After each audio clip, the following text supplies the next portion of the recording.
wanted to say Happy International Women's Day. During the Thank time you of so much. recording of the interview, it is International Women's Day, which I think is very fitting because I had a chance to study your work and look at the different things that you're doing.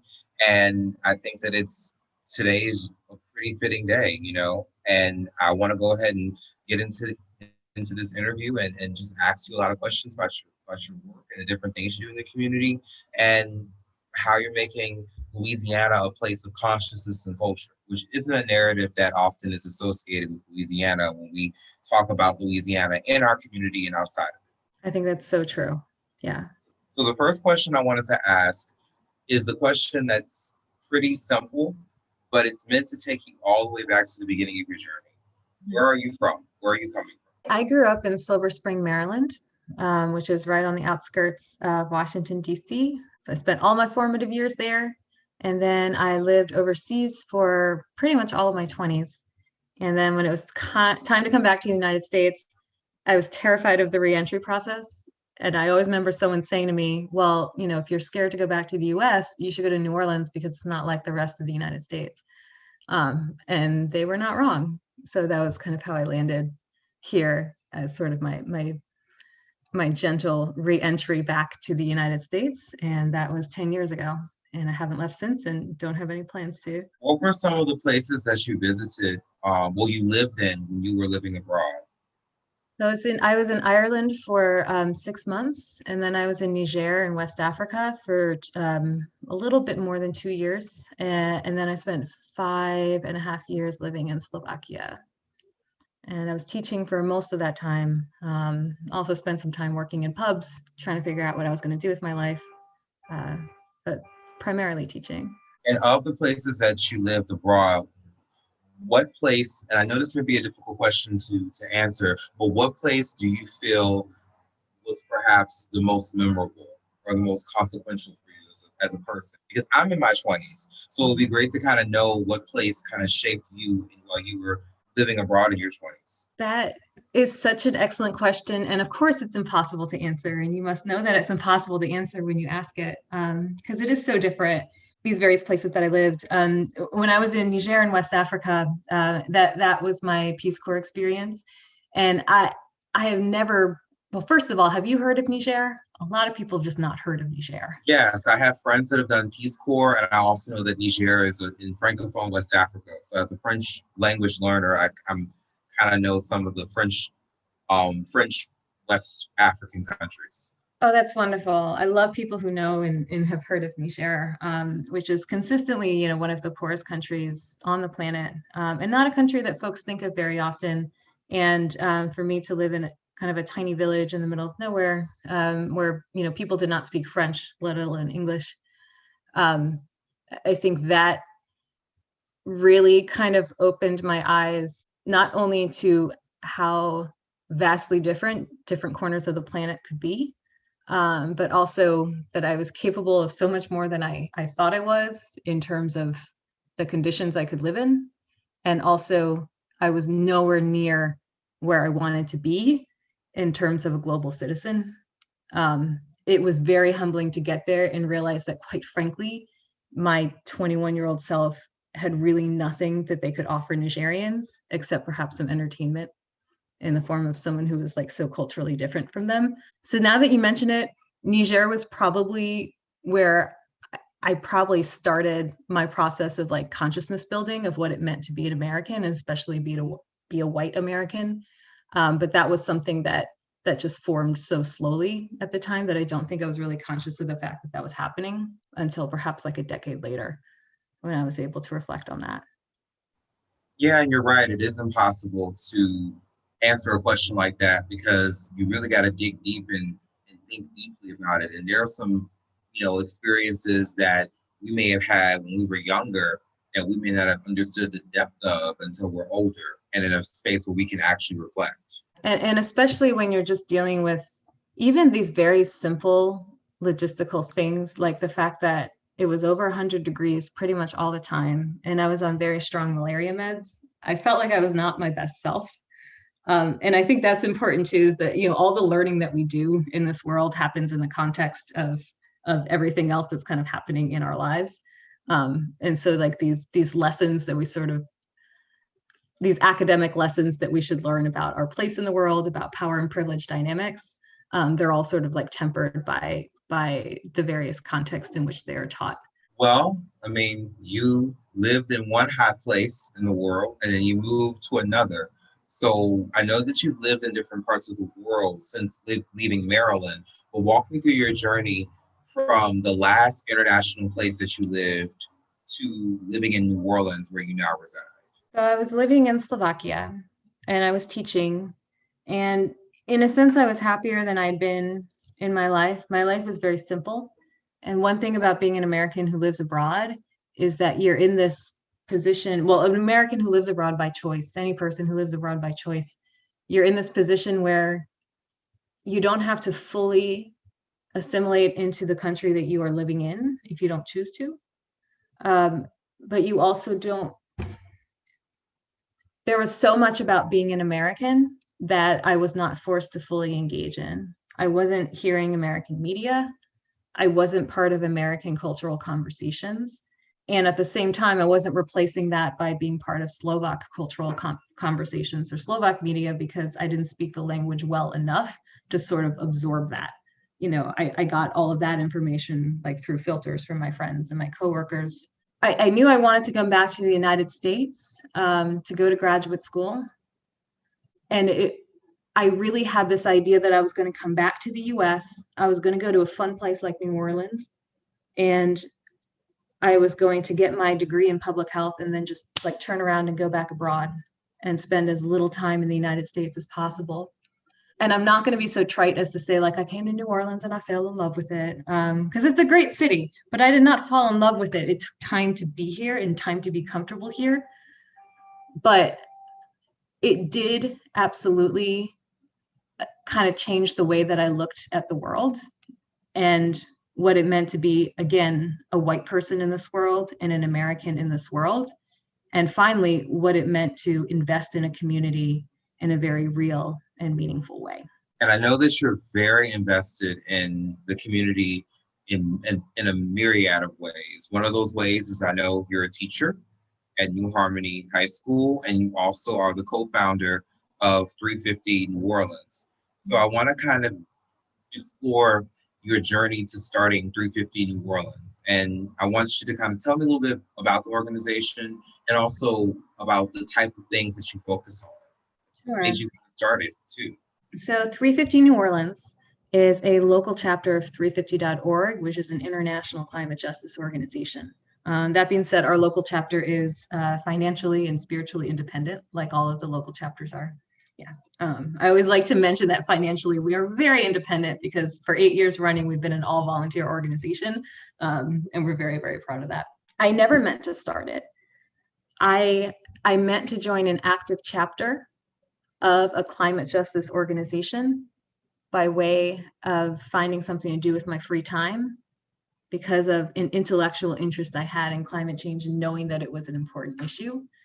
It wasn't until I joined the chapter and went to the first meeting that I realized the chapter was only a week old and there was only one other person there. And we ended up building the chapter from the ground. That's a very, very long story that takes 8 years to tell. And so I'm not going to tell that full story. But what I will say is today, we envision ourselves as a climate justice organization that works to support grassroots folks who are working for climate justice in their own communities. And what that does is it runs the gamut between organizing with our local partners who live in Cancer Alley and the petrochemical corridor between New Orleans and Baton Rouge, helping them organize against petrochemical development projects in their neighborhood. Other work that we do centers around city council, intervening in dockets related to renewable energy and energy equity, energy poverty issues. And then we also, when situations call for it, we step up to do direct action and we train others to do the same. We offer ourselves for arrest for the cause if it ever, comes to that. So it really just based on the talent and the time of our members who have given up their free time to be part of this organization, it really runs the gamut between being an organization that can work with public policy around climate change to also taking direct action around climate change to also holding community with these folks who are working in their own communities towards climate justice. So it really is a far-reaching organization, and it has evolved significantly since we started it 8 years ago. I love the honesty of your answer, well, at least the initial part of your answer, because a lot of people that I've spoken to, usually when they talk about the work that they've done, they've always wanted to do something like this. Oh, I've always wanted to do this organization. I've always wanted to be a musician. And especially in the Expanding Our series, a lot of people have always wanted to do this work. But it's honest to say, I did not want to start this organization, but I'm here and I'm passionate about the work and I want to make a difference. I think that's a very honest answer. I think it's important for organizers just to be honest about like what brought us into the work and not to romanticize the work either. Because as you said, like this narrative that I've always been called to do something often just kind of like takes away the agency away from what we do, and also maybe even masks some of the really hard work that kind of goes into like carving out a space for yourself within like the social justice ecosystem that exists in our city and in our state. And honestly, if we're being super, super honest, if I could go back in time, maybe I wouldn't have started the organization, because it did take us a really long time to kind of, I think, switch our mindset away from the fact that we were going to plan organic campaigns around climate change and get other people on board, switching that to let's take a step back. Let's realize not only who is doing this work now, but who is part of a legacy of folks who've been doing climate justice work in Louisiana in some form for generations and generations, and figure out where, if anywhere, we can fit into that ecosystem, because that role is not always the role that you might think that you wanted to play or that you expected to play. But I think it's really important, again, especially for white folks and folks who are not from Louisiana, to realize that they are stepping into an ecosystem that already exists. And instead of, elbowing to play the role that they wanted to play, they need to look for a role that fits them. And that's a process that can take years. And that's a process that can be very uncomfortable. And you have to be super clear about what your vision is and super humble about your limitations in realizing that vision, in order to see where you can best serve the whole movement in a responsible way. I saw you had a furry friend, or who's cat? Yeah, that's your cat? This is her lap time. Yeah. She is 19 years old, so maybe not a whole lot younger than you. I think the kitty might be a little much older than me in cat years. I think I got her beat in human years though. But yeah. She's older than the world in cat years, yeah. But back to your work, because I think that is an honest thought to have. This idea of us really as organizers making space for the people that came before us, and not pretending that, we're doing something new for the first time ever.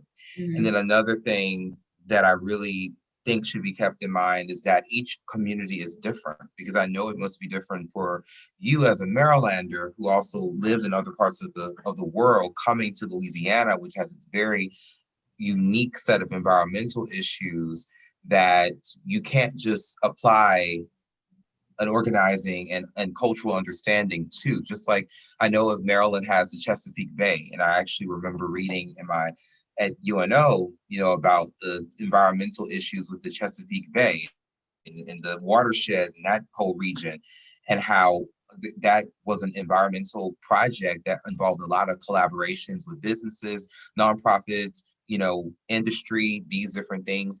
But in a state like Louisiana, those kind of collaborations probably wouldn't be possible, because industry has such a strong hold on the economy here, and that hold oftentimes is like a death grip.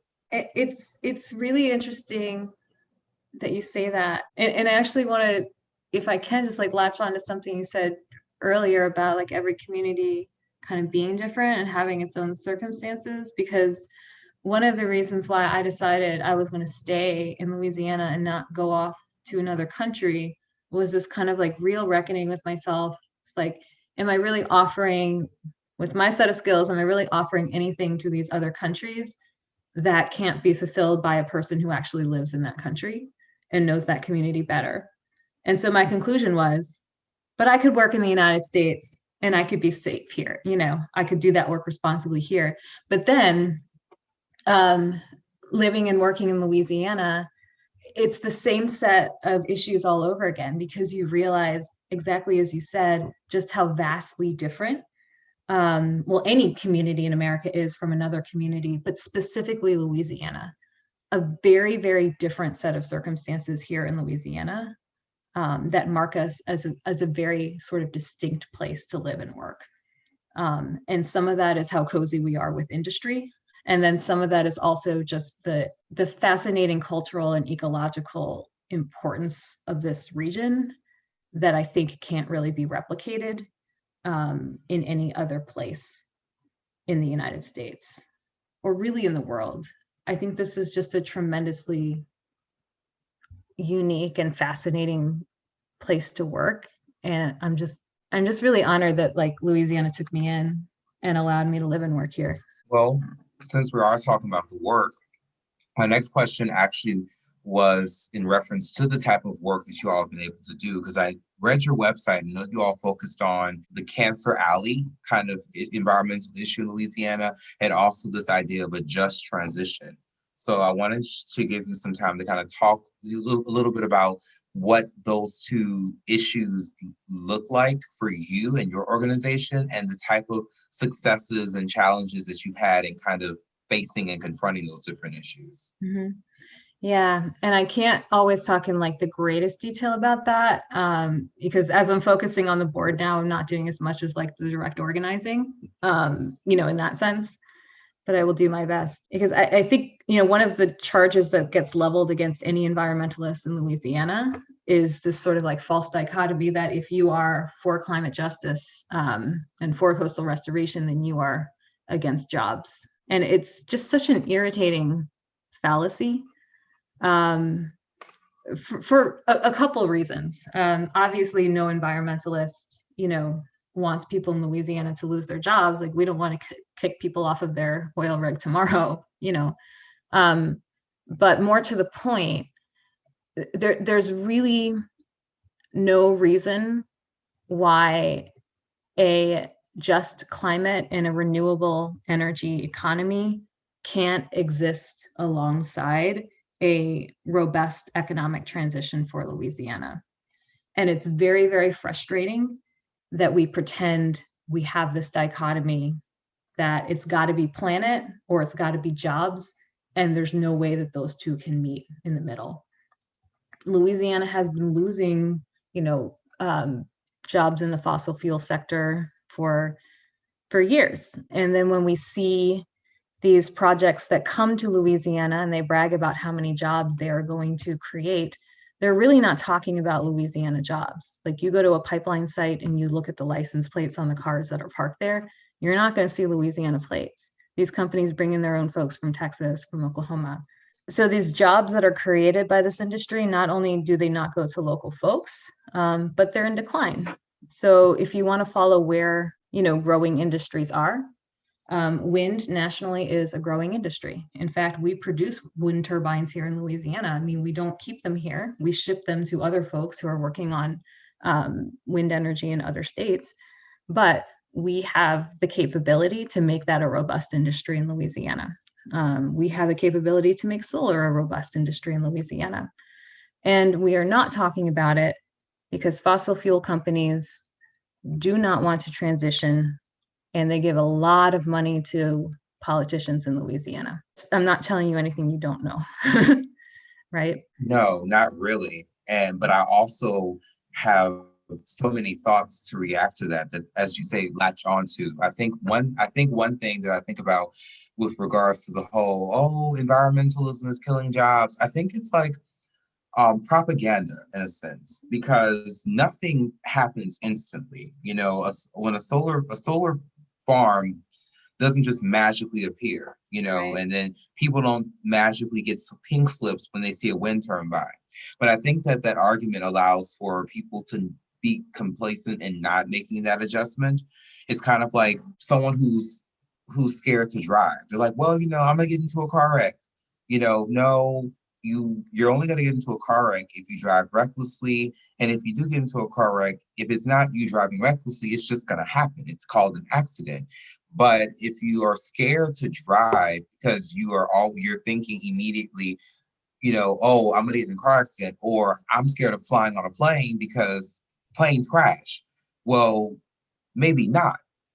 Not every plane you'll get on is going to crash. But I think that fear is used to kind of scare people away from having these very pivotal conversations.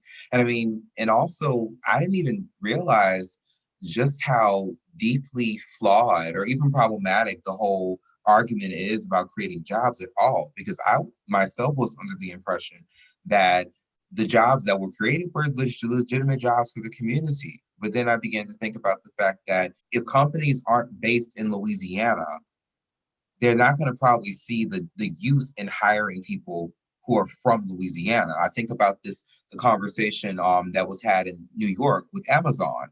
And I think that was a big issue because Amazon was building this big headquarters in Queens. And the state government was saying, hey, this is going to create jobs for New York City, jobs for people in Queens. But a lot of Congress people and mayors and different like activists were saying, no, it's not going to create jobs for people in Queens. It's going to create jobs for people who aren't from Queens to move to Queens with their wealth and their capital and work these jobs and displace residents because of gentrification. And so I think that, even the environmental conversation that we're having is intersectional with so many other issues like racial justice and social class and even voting rights, because as you said, politicians often are going to either fight for environmental issues or they're going to fight against it. But those politicians don't just magically appear. They have to be voted. They have to be supported by the public. But if people are living in voter suppressed states, or they don't have access to voting, or they don't see the power of voting or an interest in voting, then those politicians who are against climate justice are probably going to be here to stay. So now I think you're getting at why we organizers are burnt out all the time, right? Because you don't have to go like too far down the rabbit hole to realize that like voting rights is climate justice, labor relations is climate justice, anti-racist work and dismantling white supremacy is climate justice. And we've gotten some pushback from folks in our community. Like if we're planning our rallies and we have someone who's coming to speak about immigration justice at our rally, and I've had, ladies storm up to me and say, like, this is supposed to be something about climate change. Why are we talking about immigration rights at this rally? And it's frustrating because in that moment, you don't have time to go through the full context of why immigration justice is absolutely an issue of climate justice. But we know that to be the case. And so not only are we working on all of these issues that are directly related to climate in the United States or in Louisiana, but we're trying to support all of these other movements as well, because we realize that we can't win unless they're winning as well. People also need to keep in mind that another component of climate justice is also thinking about the fact that climate issues impact so many diverse groups of people.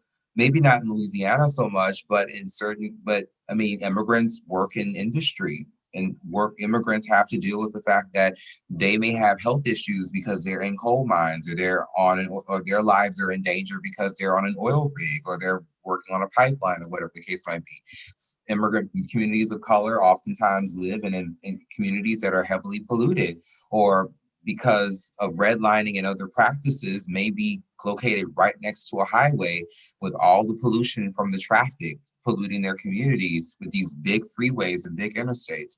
And then also on top of that, I think that when we are thinking about climate change and climate issues,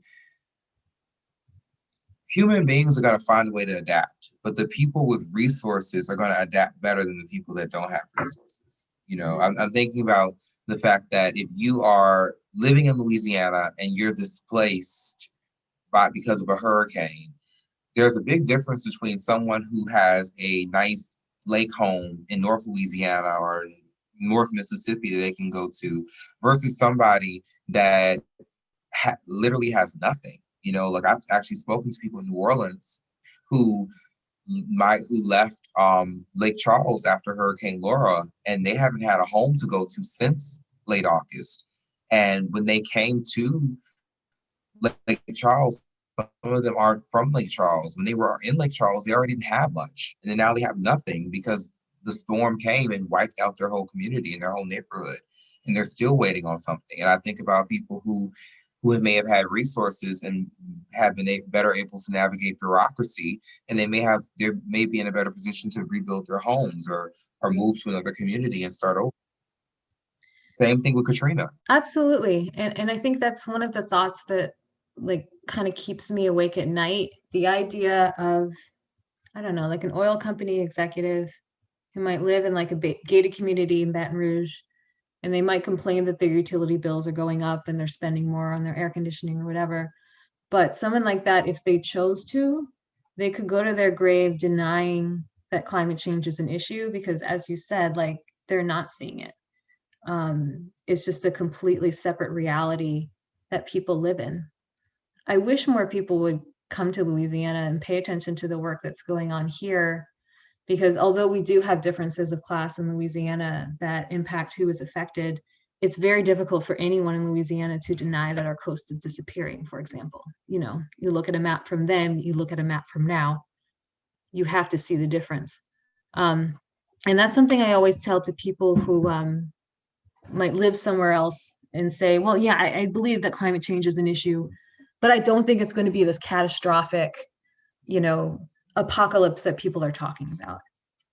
And I don't think we talk about the fact that, you know, an apocalypse doesn't have to happen to everybody in order for it to be an apocalypse for any given person. If you lost your home during Katrina, if you lost your home during a random unnamed storm in Baton Rouge in 2016, where it just rained really heavily for a couple days, is that any less apocalyptic than that happening on a global scale? I mean, you've lost everything, you know? And I think if we can't have that empathy for people who are feeling these real effects of climate change, not 50 years from now, not 100 years from now, but like right now, then do we really have a chance of convincing people that this is like a real problem? That is a million, billion, maybe even $1 trillion question, because people have been fighting climate change with mixed results probably since the start of this new century.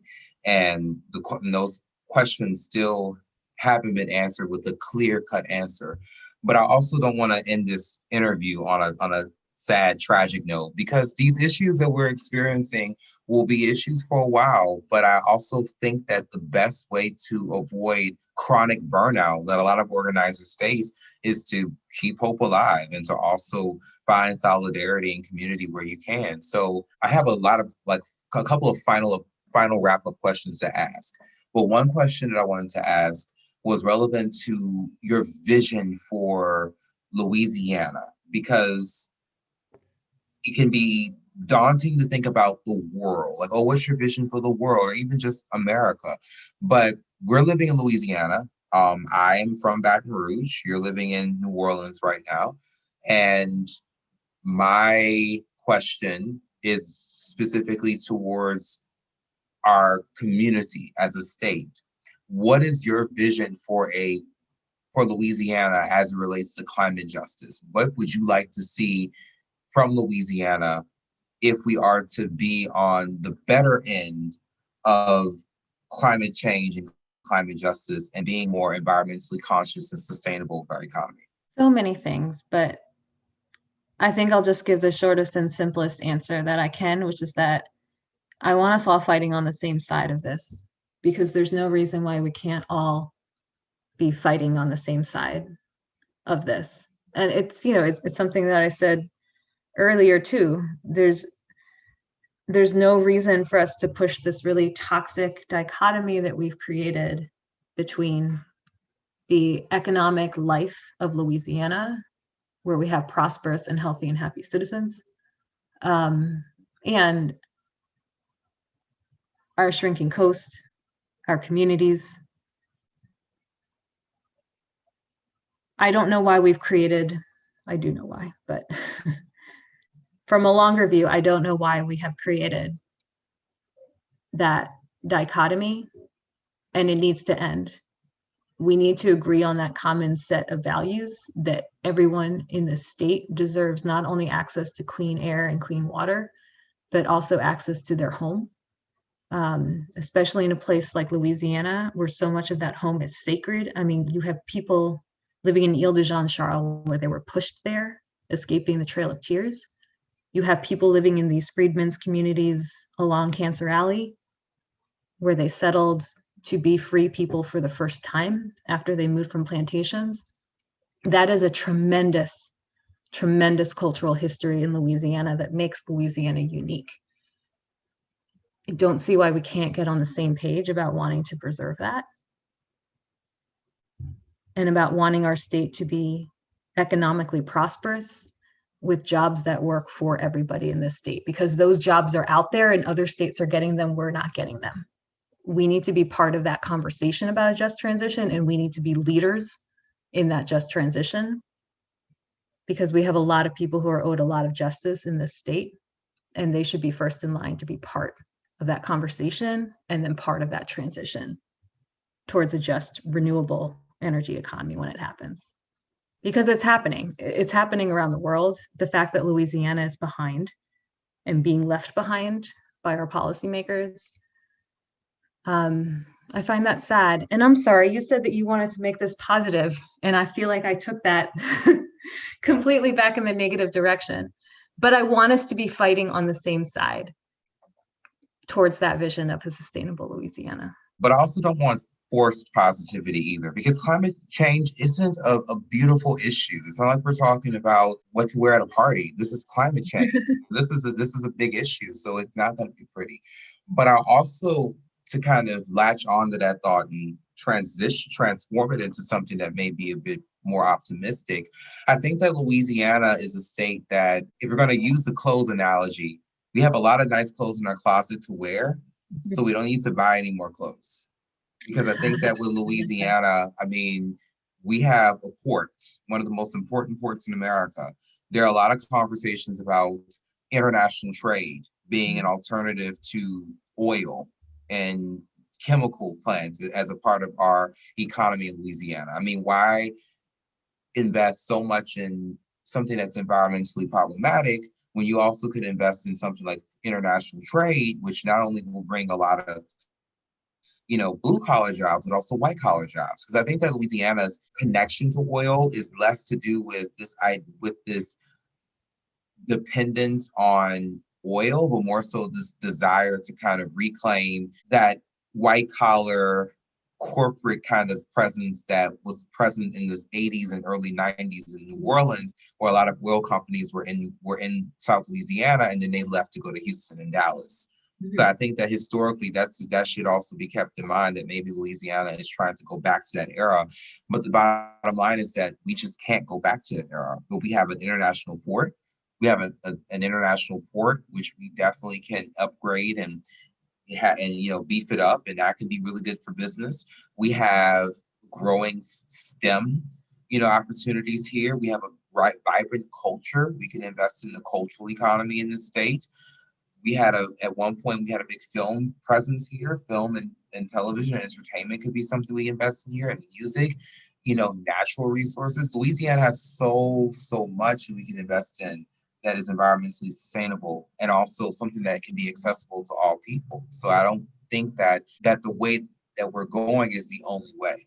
I don't at all. Thank you for saying that. Because one thing that does kind of make me feel optimistic is that I feel like we're building a bigger tent. The coalition of folks who are ready for this just transition to begin is growing.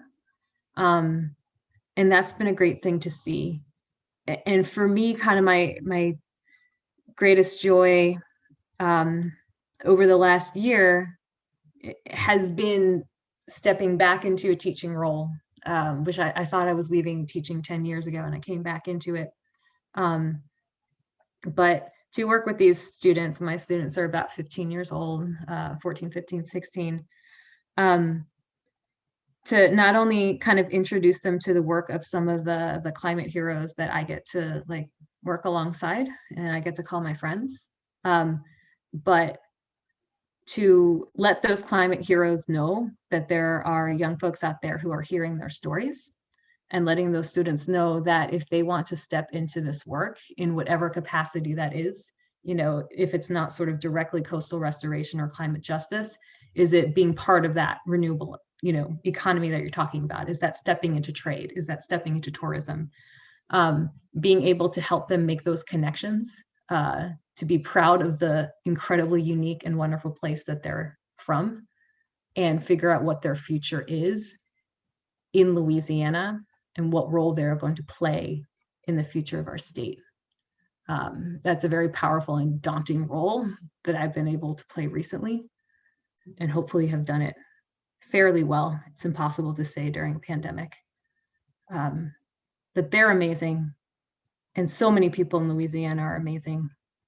And I try to focus on that abundance mindset of not what we're lacking, but of these amazing folks that we get to surround ourselves with, who all just have these really strong visions for this place that they love so much. I think you can get us all on the same page and in the same room together, then we can do really amazing things. I know earlier you said that, you had a long day and you may not have been probably the most straight with your thinking, but everything you've been saying has been like a gem drop. Like you've just been dropping gems from the beginning of this interview. Like, hey. I'm tempted to downplay that, but in honor of International Women's Day, I'm going to claim my space and my power, and I'm just going to thank you for the compliment. Yes. Well, I appreciate that. And it was meant to be a compliment, because I know like we often have this desire to downplay ourselves to not come across as arrogant. But my thing is, you're speaking powerful truths, and admittedly, you're not at your full self. But my whole thing is, I don't think I operate at my full self every day. Like sometimes I'm a good 60%, and then some days I'm a 10%. Like last week when I had a really bad sinus infection, I was at 10%. And then yesterday, it was beautiful and sunny. I was at 100. I was in a good space. And today I'm more like at a 60. Well, again, I think I said this sort of at the very beginning when I was talking about my time in Niger, like all the work that we do is contextual, right? Like all the wonderful plans and goals and all of that, those visions that we have for ourselves are rooted in the context of what is happening around us. And organizers are only human, and sometimes we're amazing and sometimes we're not so amazing, but anyone who stays in the work is amazing. Yeah. And still human, which is a beautiful thing. Yeah. Well, I'm looking at the time, and I don't want to hold you too much longer, because I know you've had a long day, but I have two quick final questions to ask. This is going to change the gears a lot, because we've been talking about the work that you've been doing, environmentalism, and all these different things. And I asked you about your international travel at the earlier part of this interview, but I didn't ask you about Maryland. I wanted to let you know that I lived in Maryland for about a couple of months. I was in national student exchange. I lived in Baltimore. I went to Towson University, so I met a lot of people from Montgomery County. And and just the whole Maryland area. So I want to ask the quick question about your experiences living in Maryland, like growing up in Maryland. Like, what was it like? I think it's a great place to grow up. It's a tremendously diverse and international area. And one thing I've always been proud of, there's this map out there. It's called the racial dot map. And it was created by Harvard University. There's a dot for every single person in the United States, according to their 2010 census filing. And it's classified by race. And it's a fascinating map, because when you look at these cities from far away, and each racial dot has a different color, they look really tremendously diverse and interesting. And then you zoom in on these cities, and suddenly you realize how segregated any given city actually is along racial lines. Including DC, absolutely. But the suburbs of Maryland, the suburbs of DC in Maryland, have quite a bit more actual diversity within them. And that was sort of a wonderful thing to grow up around. I felt like I understood the world because I was able to meet people from all over the world. It wasn't until later that I kind of realized that even exposure to diversity itself is a limiting thing, because it doesn't help you understand the experiences of folks who do not have contact with great diversity. And but you know, culturally, it was a very rich area. It just wasn't. I don't have roots there. You know, I was born to parents who moved there from somewhere else to take a job, and so when I left, it was easy to leave. And you know, my mother still lives there. I enjoy going back and visiting, you know, childhood establishments, but I'm not rooted there, which is what I think kind of like spoke to me so much about Louisiana, because this is a place with roots, and this is a place that taught me the meaning of home. You know, and I think I could have been one of those people before I came to Louisiana who looked at what happened at Katrina and I thought and think like, well, why didn't people just leave? And I would never ask that again, you know, after spending some time in Louisiana, because I understand now in a small sense what it means to be rooted in a way I didn't get when I was in Maryland. That being said, I'm a lifelong Orioles fan. I only wish they weren't so god awful as a team.